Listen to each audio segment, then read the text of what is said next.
Mieram tuvu piedāvā raidierakstu. Vai ticēt ir normāli? Kā šodien ticēt? Kā šodien lūgt?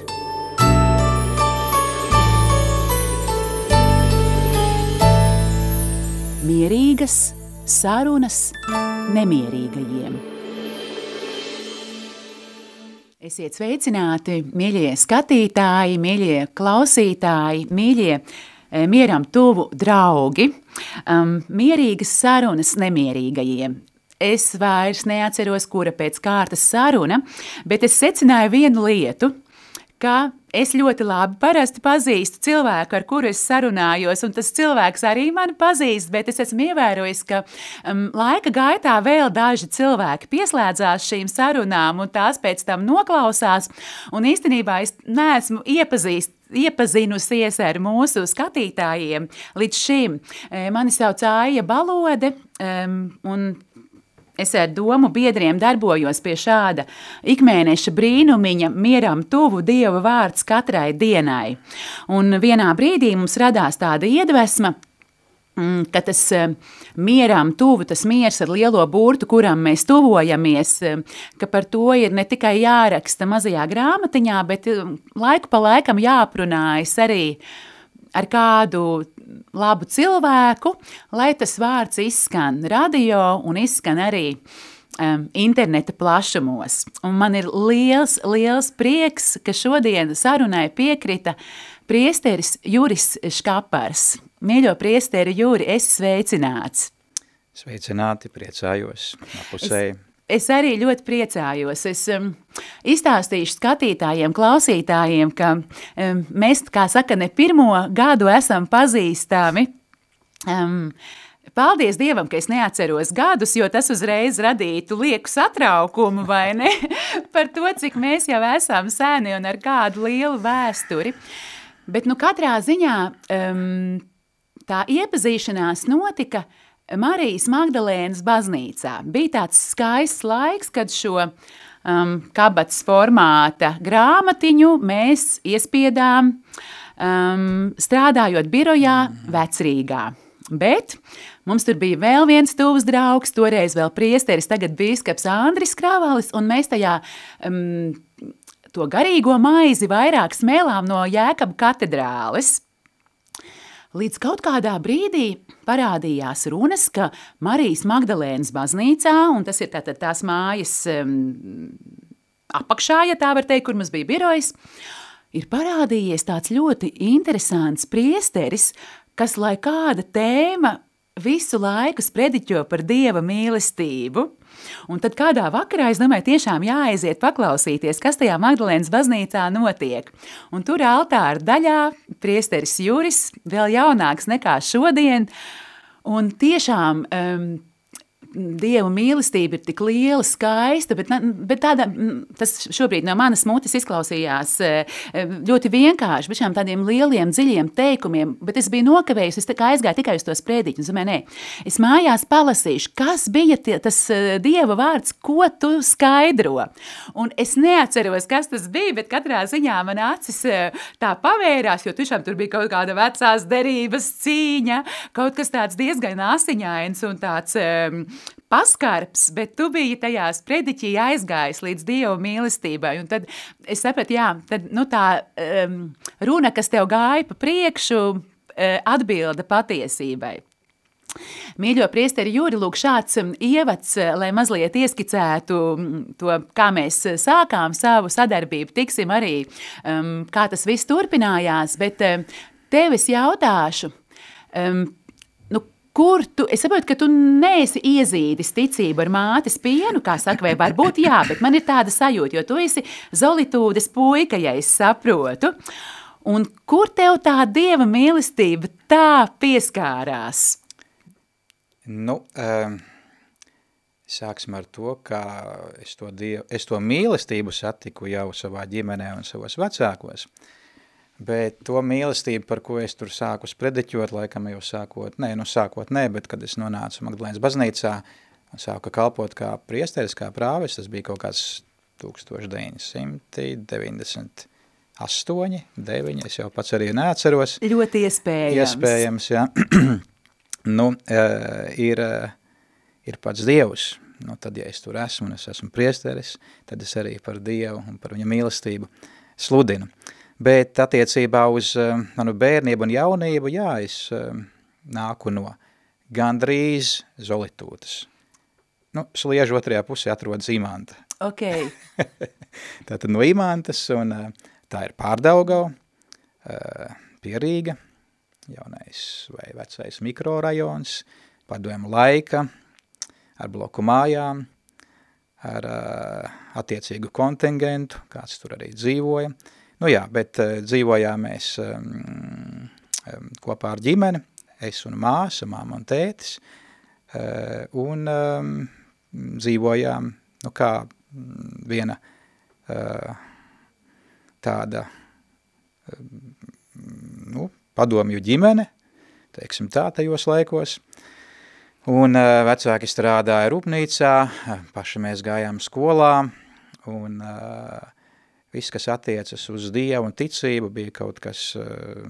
Nu, proti, Dieva nebija. Vienkārši, nu, negluži tā kā to Nīče apgalvo, viņš bija arī tad, bet droši vien kaut kur manu vecāku lūkšanās, vairāk varbūt sirdī, bet nekad tā kā uz ārpusi. Jo, nu, tie bija tādi laiki, kad mēs par to nerunājām, vienkārši tāpēc, kad vecāki no tā mazliet baidījās, kas notiks ar viņa bērniem, gan jau arī, kas notiks ar viņiem pašiem. Bet, nu, katrā ziņā svētki, kas ir Ziemassvētku, es atceros spilgti, bija īpaši ar to, ka eglīte vienmēr bija, un eglītē vienmēr dega svecītes. Protams, tas viss notika aizvērtiem aizkariem, nu, bet tā pamatideja bija, nu, tā kā kaut ko svinīgu apzināties un mēģināt... Bet jūs jau svinējāt Kristus dzimšanu? Nē, tas nebija tā, bet tas bija kaut kas vairāk kā tikai salavecis un sniegbaltīti. Tas bija ar tādu kaut kādu pievienoto vērtību, kur vecāki tā kā gribēja kaut ko vairāk pateikt, par kaut kādām garīgām lietām. Acīm redzot, arī centās mūs tādā veidā kaut kā ievirzīt un audzināt, runājot par vispār cilvēciskām vērtībām kā tādām, nu, kaut kad jau bērnībā. Līdz ar to tā nebija tāda atklāsme pašām, nu, zem Ziemassvētku eglītes, ka tur varbūt kaut kur Jēzus bērnuņus atradīšu, jā, vai tam līdzīgi. Tas bija kaut kas svētsvinīgs, to es tā atceros. Nu, varbūt tas bija kaut kāds iedīglis. Jā, bet droši vien, ka ar tādu iedīgli noteikti nepietiek, lai cilvēks kļūtu par priesteri. Tur vēl ceļā ir jānotiek kaut kam daudz jaudīgākam. Kas tikai tur nenotika pa to ceļu ieskicēja varbūt kādu impulsu. Nu, es nezinu, es biju vienkārši vairāk vai mazāk parasts jaunietis, ar kaut kādiem mazliet liberāliem uzskatiem. Kāpēc? Tāpēc, ka jau pamazām tuvojas arī jau tas atmodas laiks, jo tie bija kaut kādi 1988, 89, 90. gads, tās vēsmas jau gaismā bija. Un kaut kas mazliet patriotisks jau arī pavīdēja visās malās. Bet,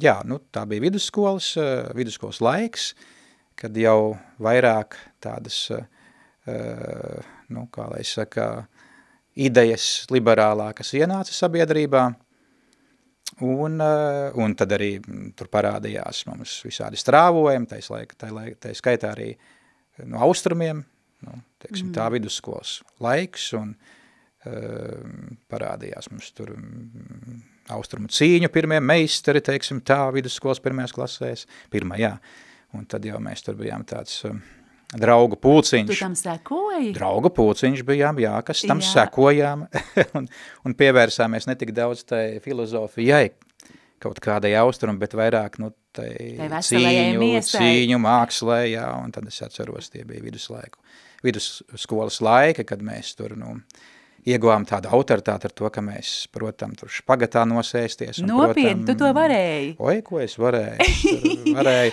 ar kāju sev aizsniegt ausi labojā. Pakasīt, jā. Super. Nu, protams, jā, bet mēs bijām jauks kolektīvs un forši puiši un turējāmies kopā.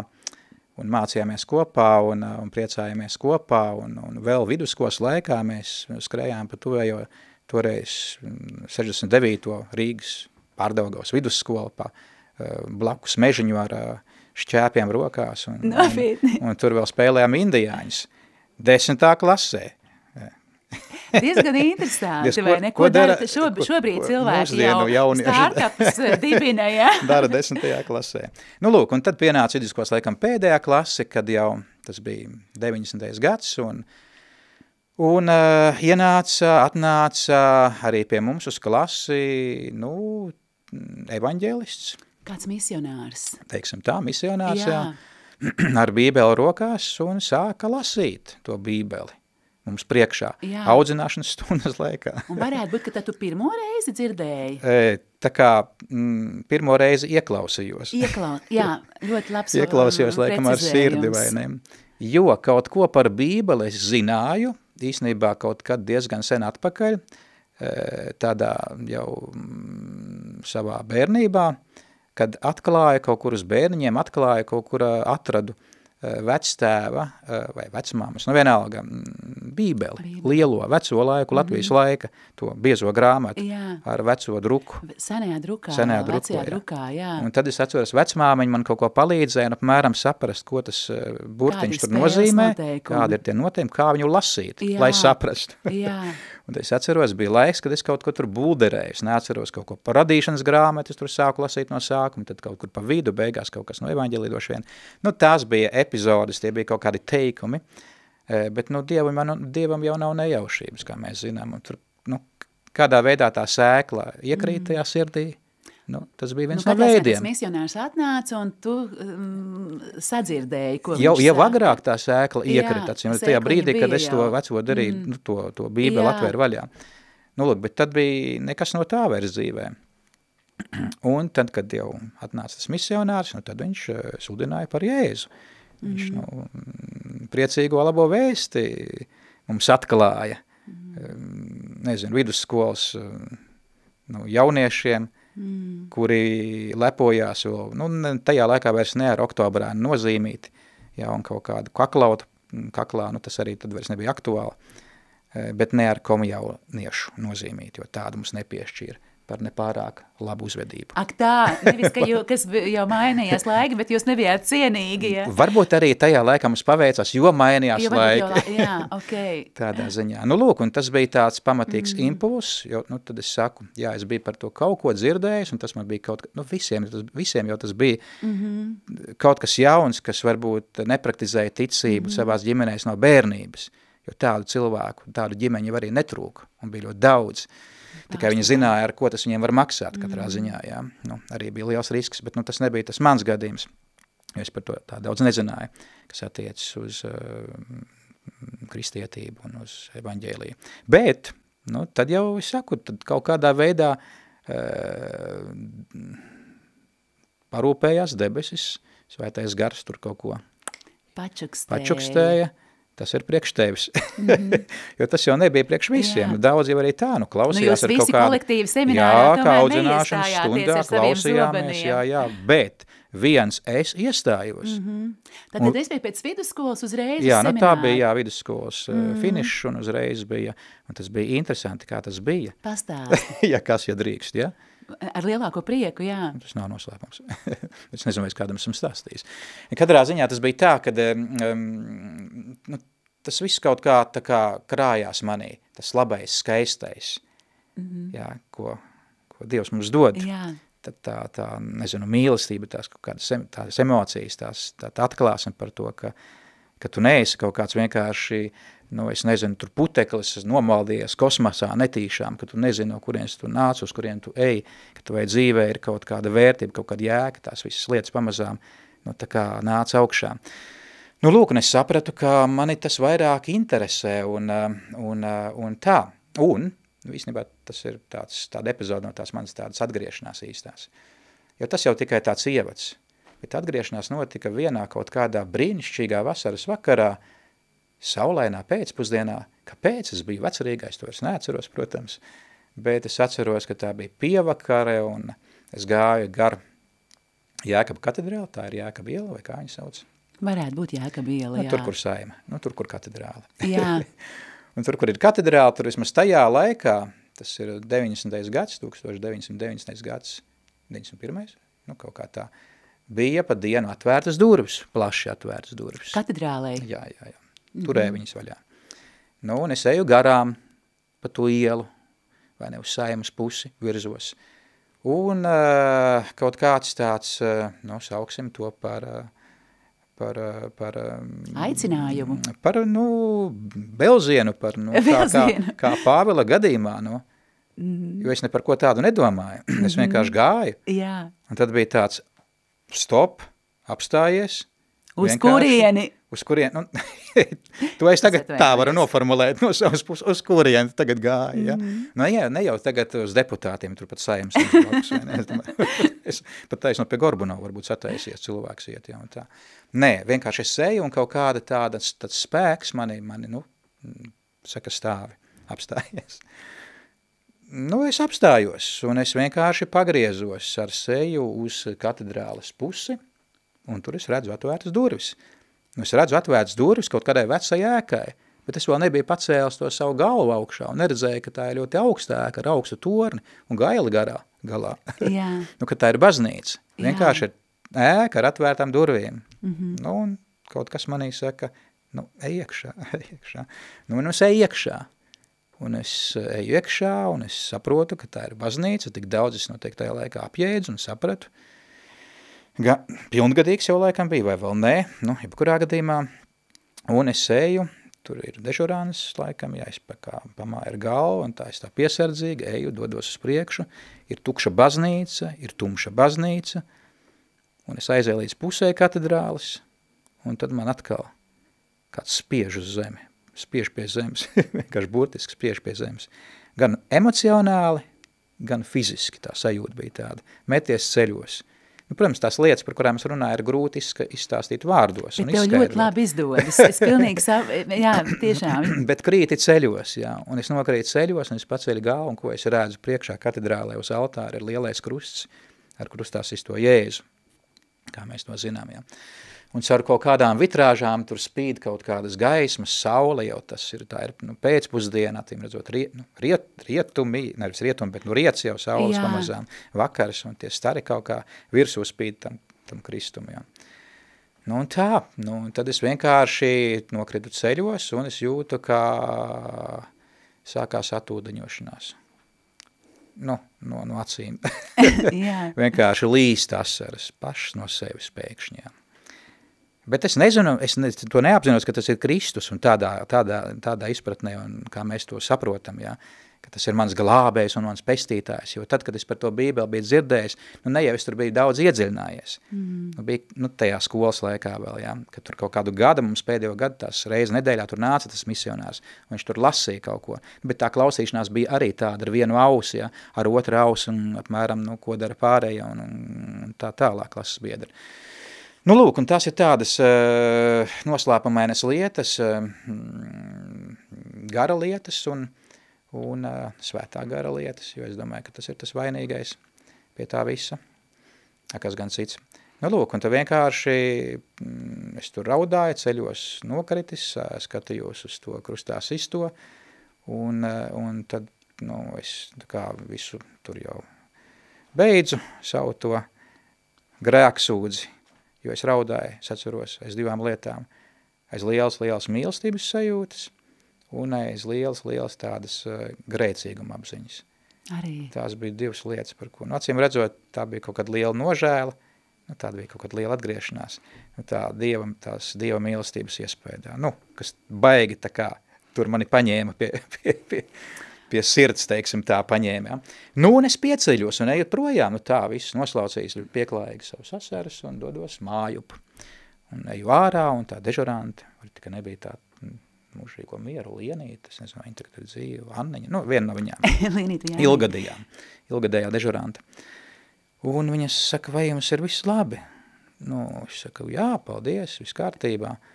Un viņa saka, jūs tur pabijāt uz tiem ceļiem kaut kādas, nu, 1,5–2 stundas gandrīz vai. Un es tā, nevar būt.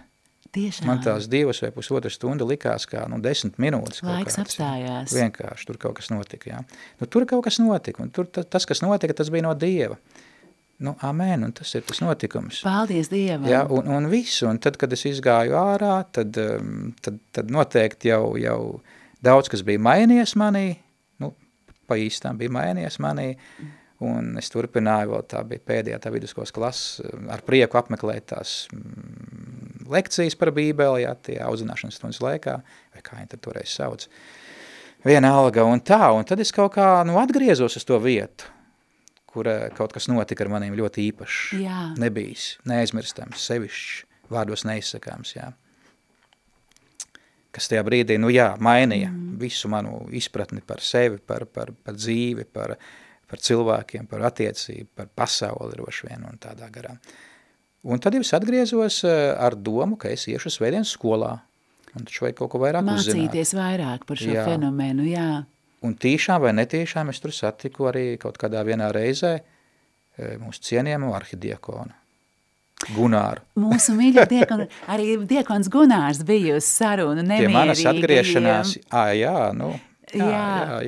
Nu, bet viņš toreiz nebija diekons. Toreiz vēl nebija. Toreiz viņš bija vienkārši aktīvs, ticīgs lais. Bet viņš vadīja to skolu. Jā, terpies ļoti skaistā ancukā ar platām šitām platām krāgām, tajos laikos uzvalks, jā, un tā. Un kaklasaite zila ar melnām svietaņām. Piedod, Gunāri, es tagad, varbūt pārspīlē kaut ko. Bet, apmēram, ko tu dari, kas tu esi, gribu svētdienas skolā iet, lūdzu nāc, mums tās bija kaut kāds darba dienas vakari, vai tā nebija ceturtdiena tikai. Tas viss notika grupiņā, turpat lejā, nevis kaut kādās telpās, baznīcā, iekšā, pirmajos solos, un tad viņš ņēma uz priekšā un mācīja visu to, ko māca svētdienas skolas skolotājs. Jā. Katehismu, teiksim tā, jā. Kura laikā es izteicu vēlēšanos apmācības laikā, varbūt piekalpot, iet pie altāra un tā kā kaut kā piekalpot, īsti pat nezinu, kāpēc, bet kaut kā mana vilka pie tā altāra. Es taču nezināju, ko nozīmē piekalpot altāru, es nezināju īsti, ko nozīmē ministrantam būt un tam līdzīgas lietas. Es biju tikko izšķēlējis cālēns, gurķis svaigs vienkārši, un kaut kas mani tajā visā aicināja, un tur ir tā lieta. Un kaut kas tāds tik ļoti pārņēma un aizrāva tajā visā. Lūk, un tā vienkārši bija tur ministranti jau šī brīža esošais Liepājas bīskaps Viktors, kas bija katedrālē toreiz ministrants. Kāda kompānija jūs tur bijāt? Jā, tur bija Pauls priesteris, kas arī mūsu profesors. Brīnišķīgi. Un tā tālāk no garīgā semināra, un tie viņi bija kā ministranti. Tur, tad viņi tev ierādīja to ceļu. Un es biju tur pastarītis vienkārši. Trešais liekais ritens. Nāc, gribi tur, kaut ko dari, kaut ko pienes. Tu mums netraucē, jā, mēs tev pieņemam. Cik jauki. Tā, un tā pieņemšana visa aizgāja tik tālu, ka es jau tad toreiz katedrālē kalpoja monsignors Antons Smelters, kas bija atgriezies jau no Vācijas, uz Latviju kalpot, un ar viņu runāja, protams, ne reizi vien. Tā lielā problēma bija, ka es biju tikko.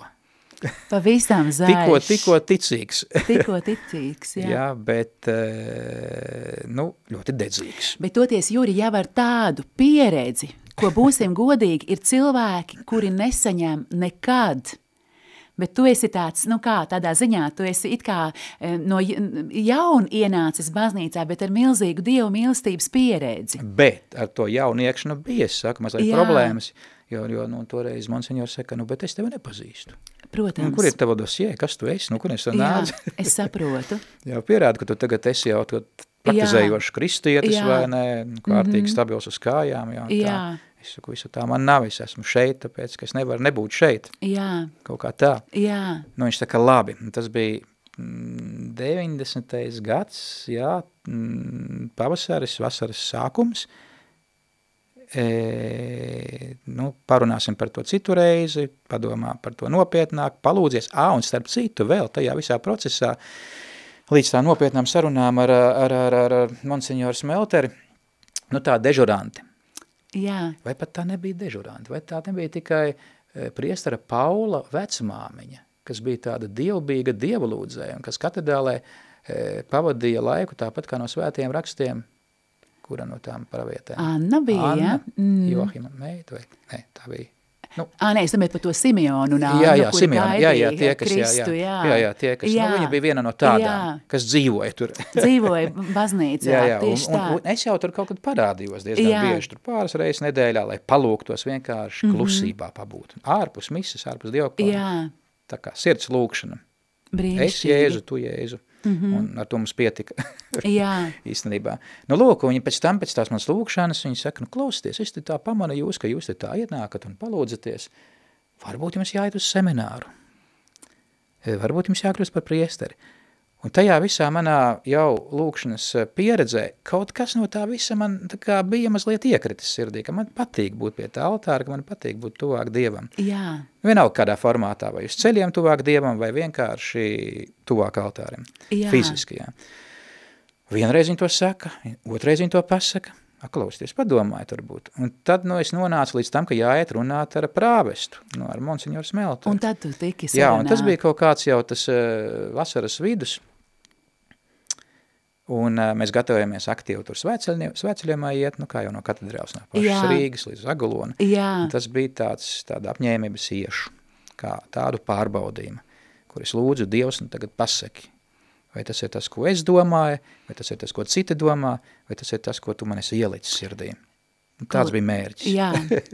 Lūk, un tad bija liela grupa tajos laikos, jau bija daudz to svētceļnieku.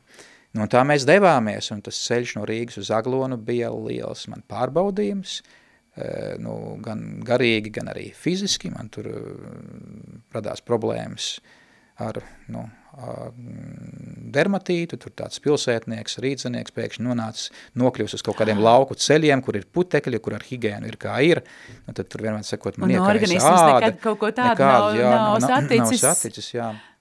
Tā, un tas bija tāds liels ciešanas ceļš, kur es Aglonā vienkārši biju nonācis, un tad man viss bija sasprēgājis rokas, kakls, galva, kad es atliecu roku, man viss te plīsa vaļā, un viss suloja, un asiņas tecēja, un no matiem es varēju tā paņemt matus, tā kā izvilkt ārā ar pušķi. Tas ir reāli. Šausmas. Vai ne? Un, tas bija... Svētums prasa upuris. Tas bija tāds liels upuris, jā, tā. Un tā man atgriešanās mājās, un es aizgāju līdz galam, un daudz to nezināju, jo es gāju ar lakatiņu cepuri, es to visu slēpu ar garām rokām. Laikam varbūt muļķīgi no vienas puses, ja tagad tā mediķi uz to paskatītos. Jā, bet jo tur taču varēja būt infekcija iekšā, un gan jau, ka bija un tādā garā. Bet, katrā ziņā tu esi joprojām vienmēr dzīves sekot, sveiks, es atgriezos, diezgan sveiks un vesels garīgi. Jā. Ar to miesu bija kā bija. Bet tas man tā kā to lūkšanu laikam Dievs bija uzklausījis, un es biju pārliecināts, ka jā, es gribu. Un tad tu saņēmi tā kā to jā. Un tad es saku, lūk, monsignora, šeit es esmu, ko man darīt? Jā. Un viņš liels gudrnieks. Jā. Svētā gara vīrs. Jā. Dieva vīrs, Dieva cilvēks. Labi, viņš saka, es neko neteikšu.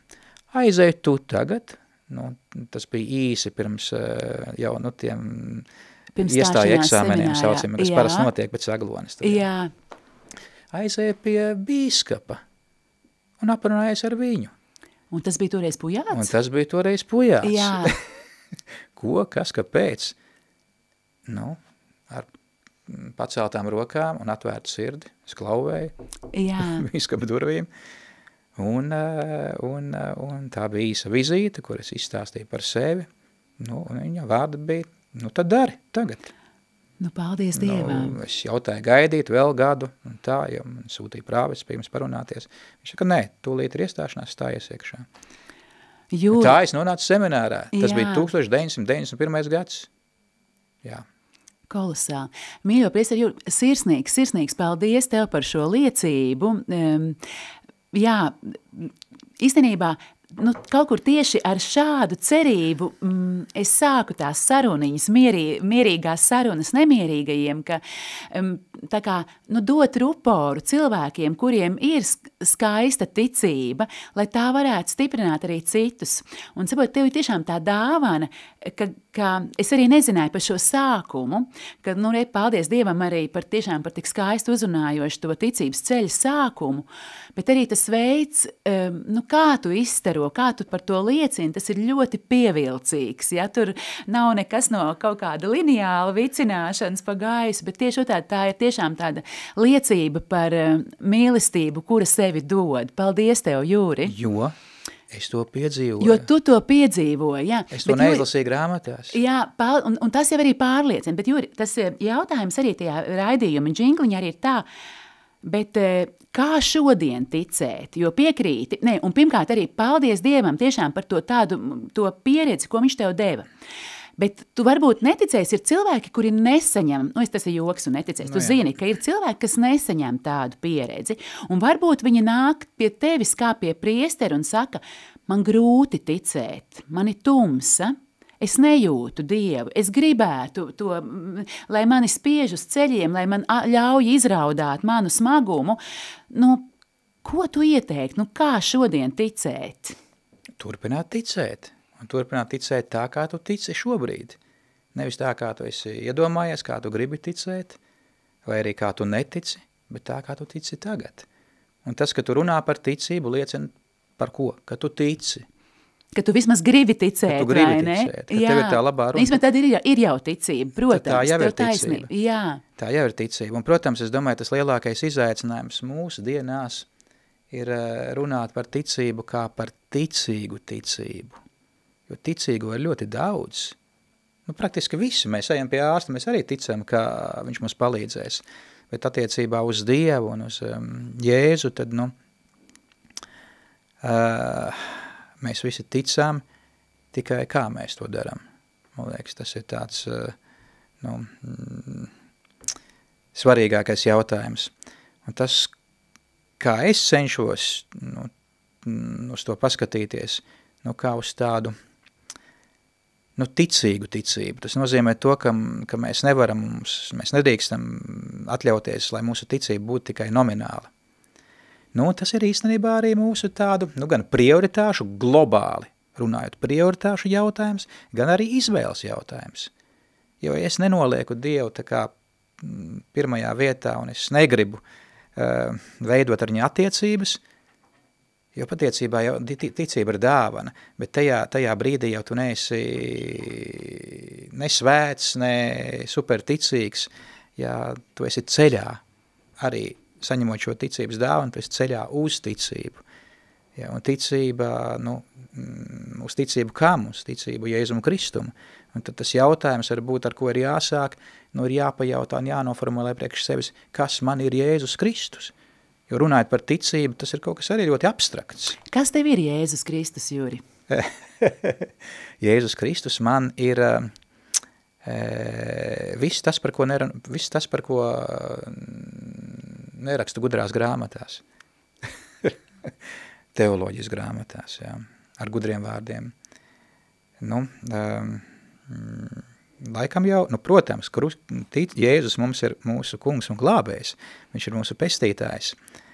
Un piekrīt, un mēs tos vārdus zinām, tās pareizās rādes, bet piekrīt, tur kaut kas ir tāds, ka ar ko nepietiek. Nepietiek, pavisam nepietiek, jā. Jo tāpēc es saku par to nominālu ticību, kad arī ticīgiem, kas sev par tādiem sauc, viņi spēja noformulēt un atbildēt, ka tas ir Jēzus Kristus, kam es ticu, jā, kas ir par manī miris un cietis, augšām cēlies. Bet paldies Dievam arī augšām cēlies, Amen. Jā.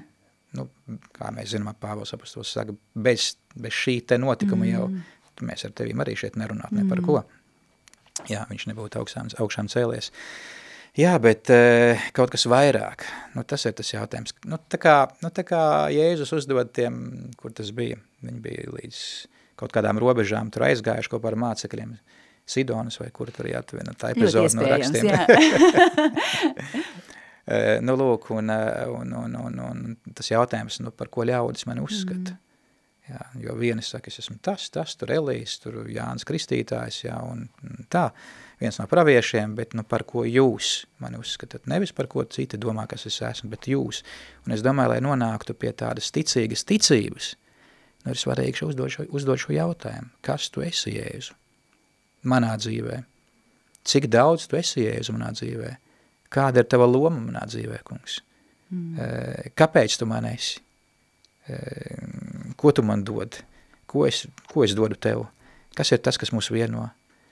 Nu, un tas, kas mani vieno, un kāpēc es cenšos, lai tā mana ticība būtu dzīva ticība, kas ir ļoti grūti, tas nav viegli, ir veidot attiecības ar Jēzu. Ir būt ar Jēzu. Šodien, starp citu, laikam baznīcas svin ko svētās Martas, jā, piemiņas dienu. Man augusta mierām tuvu priekšā, tur es nepašķiršu, bet mēs atceramies šo skaisto īpašo, priekš Jēzus īpašo ģimeni, kas ir no Betānijas, Lācers, jā. Marta, Marija un Lācers, jā. Un, mēs zinām, ko dara Marta. Skaistas lietas, karitatīvas lietas. Kalpo. Viss, kas attiec uz tuvāku mīlestību. Kalpo, jā. Cilvēkiem, tādā veidā dievam, tādā veidā cilvēkiem. Bet, ko dara Marija? Nu, neko. Vai ne? Garlēkojās, mēs teiktu, ja, tāpēc jau arī Marta tā uztraucās. Nu, es te rūpējos, jā, par visu, un tu ko dari? Un viņa vienkārši ir ar Jēzu. Ir pie Jēzus kājām un klausās. Jā, viņa ir ar Jēzu. Un ko par to saka Jēzus vēlāk? Viņa izvēlējās labāko daļu. Un, tā kā paši saprotam ir priestera dzīvē, bet es domāju arī ticīga cilvēka dzīvē, kristieša dzīvē tā labākā daļa ir nevis tas, ko tu saņem no Jēzus, vai ko dod tev Jēzus, kā dažreiz mēs to domājam, jā, bet pats Jēzus ir tā labākā daļa. Un ja tajā dzīvē manā ir Jēzus, nu, tad tas ir kaut kas vairāk kā ticība. Jā. Tas ir tā reāla persona, tas ir attiecības, jā. Tas ir dzīvais Dievs. Es ceru, ka es vēl paspēšu arī tev pajautāt par to, kā tu to dari, jo, prot arī kā to lūkšanu, kā tās attiecības veidot.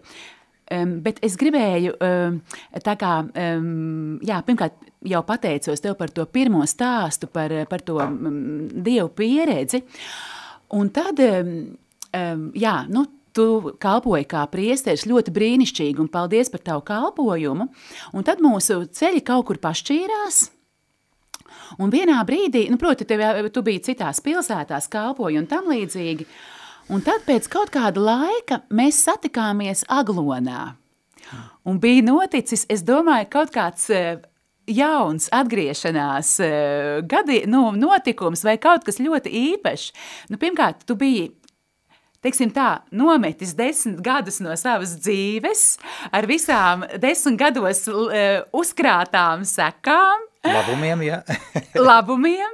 Tu pēkšņi nāci pretī stalts, brīnišķīgs, jauns, starojošs priesteris, un izrādās, ka tu romantiķis cauri un cauri, biji kļuvis par zemes sargu. Vai tu man vari ieskicēt, kā notika tas? Nu, nekad nav par vēlu atgriezties. Vai ne? Vai ne? Un, es domāju, ka tas skaistais arī mūsu dzīvē, kā ticīgu cilvēku dzīvē, ir ļauties tam, kā Dievs mūs vēlas vadīt. Jo viena lieta ir tas, ko mēs gribam, vai viena lieta tas, kas ir mūsu dzīves un arī baznīcas dzīves, tur visādi plāni, projekti un lietas, kas ir, protams, arī svarīgas. Bet atkal no jauna ir tā kā, jāatgriežas pie prioritātēm. Tā prioritāte jau, tā kā ir tā iekšējā dzīve, ir tā sirds, ir tā dvēsele, ir tā garīgā dzīve. Un tur, kur mēs, dažādā veidā, jo atgriešanās kaut kāda arī priesterim nav nekas neparasts. Mums visiem visu laiku nav kaut kā jāatgriežās. Jā. Un vienam tas ir kaut kas vienkārši, viegls, otram tas prasa kaut kādu vērtību pārvērtēšanu, mazliet tā kā, tā, paskatīties atkal uz savu to aicinājumu, atkal jaunā veidā, jo, nu, kam tad nepiemīt rutīna? Mēs ierutinējam, protams, fakts. Un arī attiecībā uz priesterību, kas nav kaut kāds amats un profesija, bet kas ir aicinājums no Dieva, ir savi riski. Un tā kā tur, kur ir cilvēks, tur ir savi riski vienmēr. Vai ne? Lūk, bet atkal es saku, tās ir tādas Dieva lietas. Tā es to nosaucu.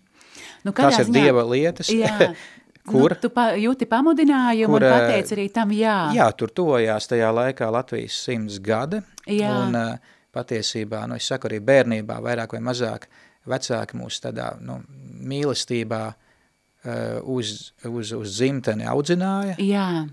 Cik audzināja, bet lauki tie paši, un vasaras laukos, un daba, un kaut kas skaists, un visādi stāsti arī vecāku un vecvecāku par grūtajiem laikiem, par okupāciju, nacistiskās Vācijas, padomju laika. Jā. Tā, un vienmēr sakot, cilvēks jau ir ļoti, kā saka, arī visgrūtākajos laikos var zaudēt cilvēcību, bet arī nē. Var arī nezaudēt. Jā, tā pati mūsu 100-gadniece, kas tikko nosvinēja Paldies Dievam, vakardien. Lidija Lasmani, jā. Tieši tā ir spilgts tam piemērs. Lūk, un tad bija tā, kad mans vectēvs īstenībā ir polis, mans vectēvs, jā, un viņa brālis bija Polijas armijas virsnieks, starp citu. Tas tev jau gēnos. Un viņš gāja bojā, tajā slavenajā, traģiskajā poļu virsnieku iznīcināšanas akcijā. Lūk, un kā tas neko tādu, to es zināju, bet tajā brīdī tas tā kā man atnāca atpakaļ prātā, sirdī. Un, starp citu, par manu vectēvu runājot, ko man tikai stāstīja vēl māma un tētis, kaut kādā pamatskolā, kaut kādā, tā vairs nebija vidusskola, bet es biju tāds jaunietis. Viņš vienmēr, viņš bija ticīgs cilvēks, viņš kaut kādā veidā pareģoja, savā veidā viņš bija pravietis, un viņš teica, viņš skatījās uz mani, un teica, te jums sanāks priesteris. Tiešām. Mācītājs. To var apliecināt mana māsa, mammīte mūžībā jau debesīs, bet nezinu, kādā veidā viņš te jums sanāks priesteris. Protams, tam neviens nepievērsa nekādu uzmanību. Jā, bet tas vārds bija izteikts.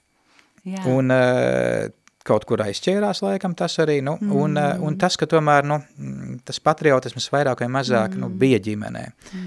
Un droši vien tas nospēlēja kaut kādu lomu arī mazliet, jā, un tās... Jo arī par to jām paldies, jo man tas šķiet ļoti svarīgi. Es pati biju gribējusi iestāties, bet man tur nepaņēma pretī, protams, es nesaņēmu tur uzaicinājumu, tas nav tik svarīgi, bet svarīgi ir tas, ka tu tur esi. Bet, Juri, tu esi arī tur kapelāns, bet tu esi arī viens no visiem zemesargiem. Proti, tu arī apmācies darboties ar ieroci, ja? Tur tā kā tā ziņā tā, ja? Es tikko atgriezos kā kapelāns no pamatapmācības nodaļas pirmās nedēļas. Jā. Pavisam tās ir 27 dienas, gandrīz vesels mēnesis, kur tad jaunie zemesargi iziet visas iemaņas militārās. Bet tu jau to esi izgājis? Un es to izgāju daudzus gadus atpakaļ, kaut kādus 9 gadus atpakaļ. Un tagad tu esi tā kā skolotājs? Es esmu kapelāns. Kā kapelāns, jā.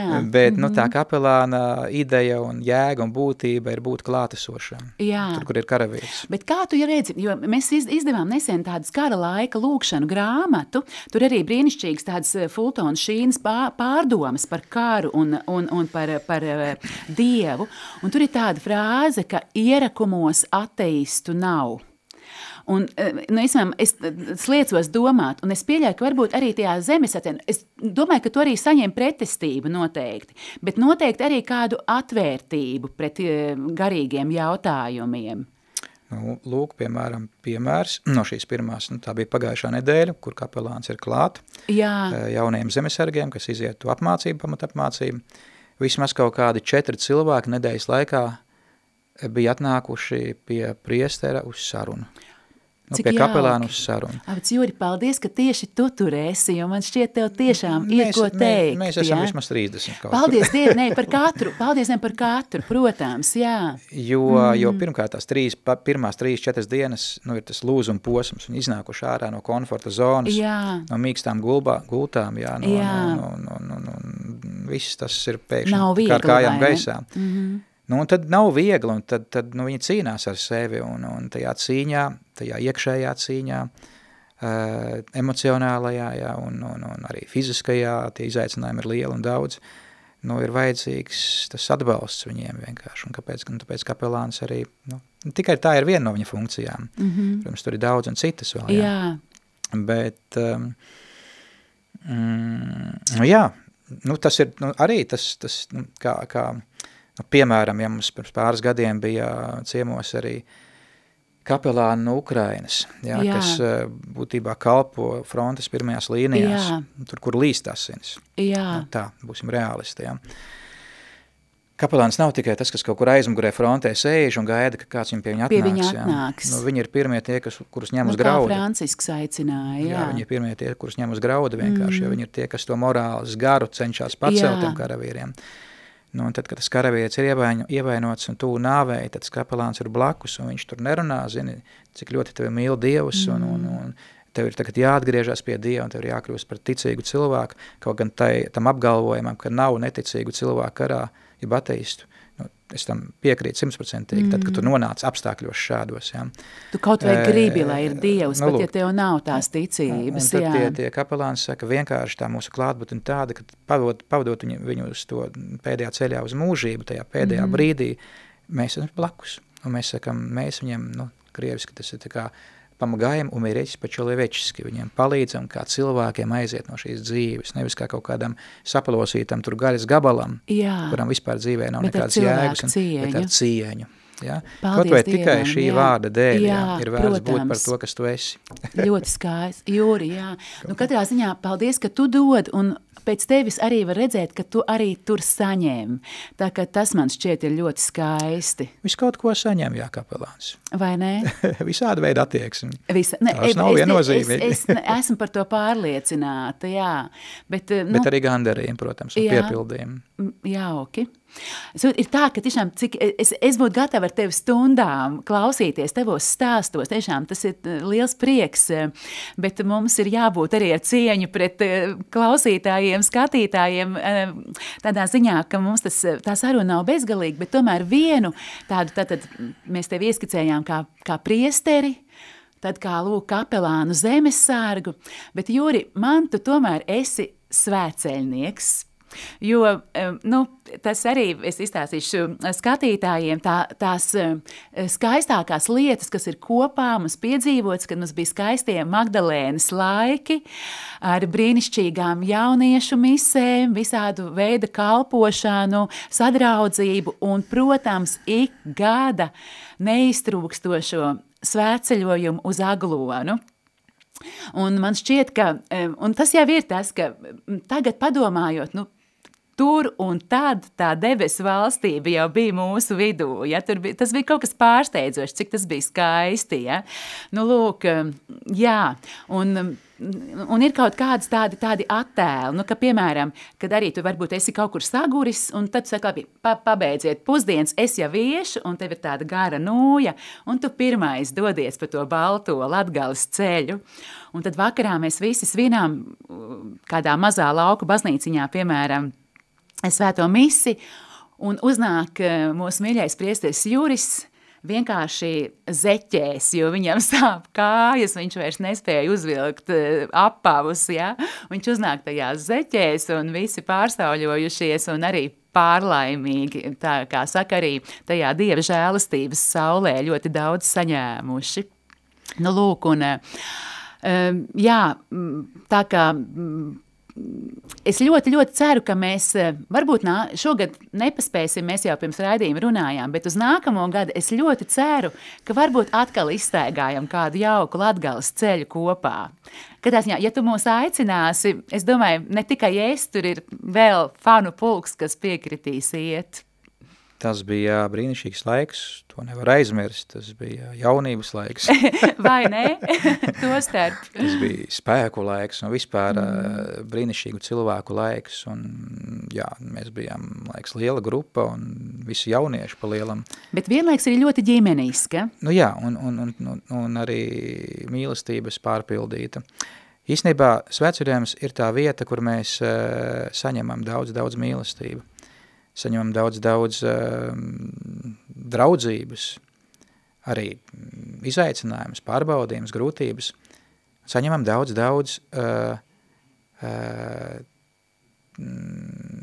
spēku ticēt, tā lai mūsu ticība būtu arī misionāra ticība pēc tam. Jo tas nav pašmērķis. Jā. Kaut gan bieži vien es biju liels egoists, atzīšu. Individuālis. Es paņēmu savu gana rīksti vai gana spieģi un kaut kur pa priekšu blandījos. Bet tu jau varbūt arī, Juri, zināji, ka mums viss būs kārtībā, ka mēs paši esam lieli gudrinieki, ja? Nē, tādā ziņā, Juri, tādā ziņā, protams, kaut kādā ziņā varbūt mums pietrūka, tādā, ka gribētos kopā iet, bet mums nepietrūka, ne tās garīgās vadības, vienmēr bija katru dienu, bija svētā mise, katru dienu bija tā sadraudzība, bija kalpošana cits citam, tādā ziņā, ja tev ir šādas domas, nešausti sevi, tu nevienu neapdalīji. Es jau tikai izaicinu sevi. Jā. Bet zini, ko es gribēju teikt ar to, ka svētceļojuma pieredze ir tāda pieredze, kas mums atbildot uz tavu jautājumu palīdz ticēt un palīdz, tas jautājums bija, kā ticēt. Jā, tad šī ir laba forma, šī ir formula vienkārši. Atjaunoties, jo tas ir atjaunošanās laiks. Jā, precīzi, jo es saprotu, ka laikam no Valmieras baznīcas nebūs šogad, bet es zinu, ka ir vairākas grupas, kas šogad iet, un varbūt kāds skatītājs vai klausītājs tagad domā, varbūt nav slikta ideja. Tiešām arī es no savas puses sirsnīgi iesaku. Es nezinu nevienu, kurš aizgājis uz Aglonu un saka, tā, jā. Principā, tad ir jābūt ļoti neveiksmīgai kaut kādai apstākļu sakritībai. Ja? Principā, tur vienmēr ir kādas ļoti entuziastiskas liecības. Varbūt vajag kļūt par zemesargu vai karavīru un doties militārajā svētceļojumā ar priesteri Juri. Tu iesi? Vismaz plānoju kaut kādu, varbūt pēdējās dienas. Es ļoti dienas. par to priecājos. Tad lai jums ļoti svētīgs tas ceļš. Un, priesteri Juri, paralēli notiek taču vēl viens svētceļojums, kas ir cerības svētceļojums. Un te vēl viena, reklāmas pauze pie viena, jo tiešām arī tajā es aicinu skatītājus, klausītājus. Tātad mūsu mīļais pāvests Francisks, kas devies ir mūžībā, bet tas ir tas pēdējais vēstījums, pēdējais aicinājums, ko viņš ir mums baznīcai atstājis. Šis ir jubilejas gads, cerības gads, un viņš mūs aicina kļūt par cerības svētceļniekiem. Un paldies priesterim Ilmāram un kam tur vēl, par iedvesmu, ka arī Latvijā mums ir jubilejas dievnami, kurus mēs esam aicināti apmeklēt. Aizmugurē ir karte, tinkš, visur šeit ir punkti, kur ir jubilejas dievnami. Iekšā grāmatiņā ir šādas brīnišķīgas vietas, kur krāt zīmodziņus. Mīļie draugi, jubilejas gads turpinās līdz 6. janvārim. Pilnīgi nekas vēl nav nokavēts. Tieciet pie savas grāmatiņas un kļūstiet par cerības svētceļniekiem, apmeklējiet šos te jubilejas dievnamus. Tostarp viens no tiem mīļā priestera Jūra Škapara apkalpotais Valmieras dievnams. Un priestera Jūra izstāsti, nāk svētceļnieki? Cerība. Droši vien, kad runa ir par kristīgu cerību. Jā, tur arī var ļoti jauki palasīties. Pāvests Francisks ir uzrakstījis cerība nepieviļ savu bullu, tādu dokumentu, cerības lūkšana, priestera Ilmāra vārdi par cerības gadu. Jā, bet ko tu sāki teikt par cerību? To, kad cerība ir dāvana, cerība ir žēlastība, cerība ir svētība. Tas nav kaut kas tikai tāds uz mirkli. Kristietis dzīvo ar cerību. Un ar cerību, kad patiesībā jau nav nemaz tik slikti, kā mums dažreiz liekas. un ar cerību, ka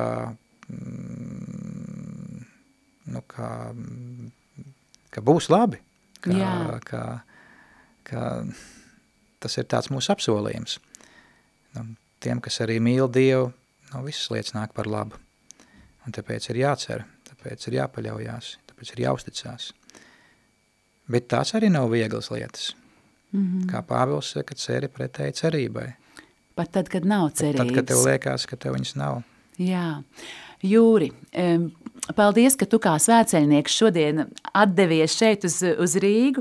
Šitos brīnišķīgos izdevumus es tev dāvinu pateicībā par sarunu, un vēl man ir tāda tradīcija, ka es vienmēr pēdējo grāmatu, ko mēs esam izdevuši, arī uzdāvinu, un te tu vari kļūt par svētceļnieku cauri laikam. Te Aleksandrs Meņš mūs vada cauri senajām civilizācijām un cauri viņu garīgajiem meklējumiem. Un es ticu, ka tu tur arī daudz saņēmsi. Tiešām es biju priecīga, ka es biju spiesta iet tai grāmatai cauri, jo es tā kā tādu pēdējo redakciju tur darīju.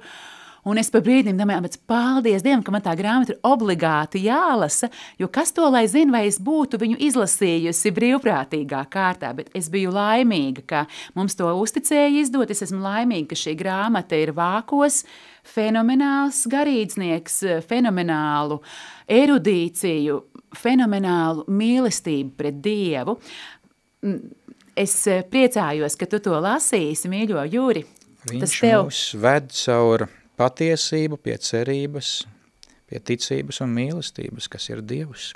Jā. Paldies, mīļš. Mīļo Jūri, un mums tas viens jautājums arī ir, kā šodien lūgt. Gara atbilde nesanāks, bet vai es tev varu lūgt ar nelielu lūgšanu šo sarunu pabeigt?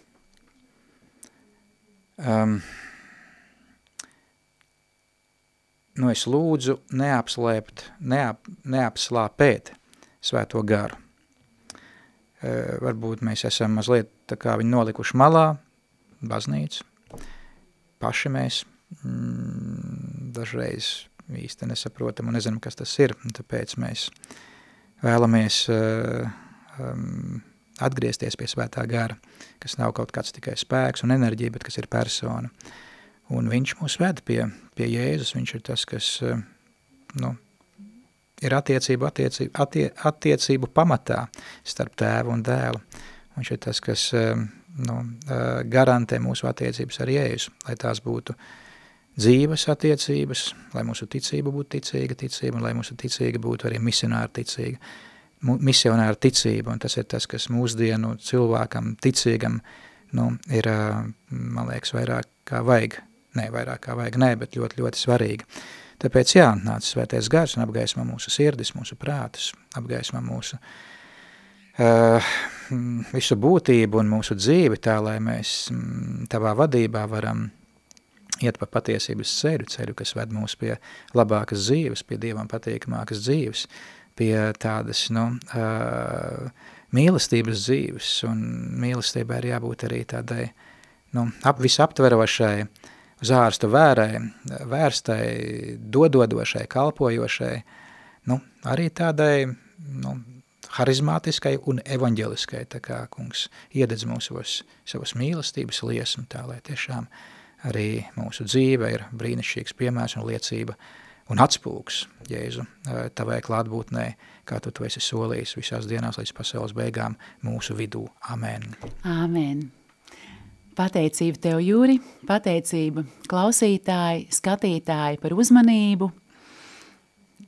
Pie Jūra brauciet uz Valmieru, pie Jūra stājieties zemessardzē, Jūra brīnišķīgos video ar brīnišķīgiem pārdomu vārdiem dažādās skaistās dabas vietās meklējiet Facebookā, par tavu influencēšanas talantu kādā citā sarunā. Tiešām liels paldies par uzmanību. Paldies un līdz kādai nākamai reizei. Paldies, Aija. Paldies. Un lai Dievs mūs visus svētī.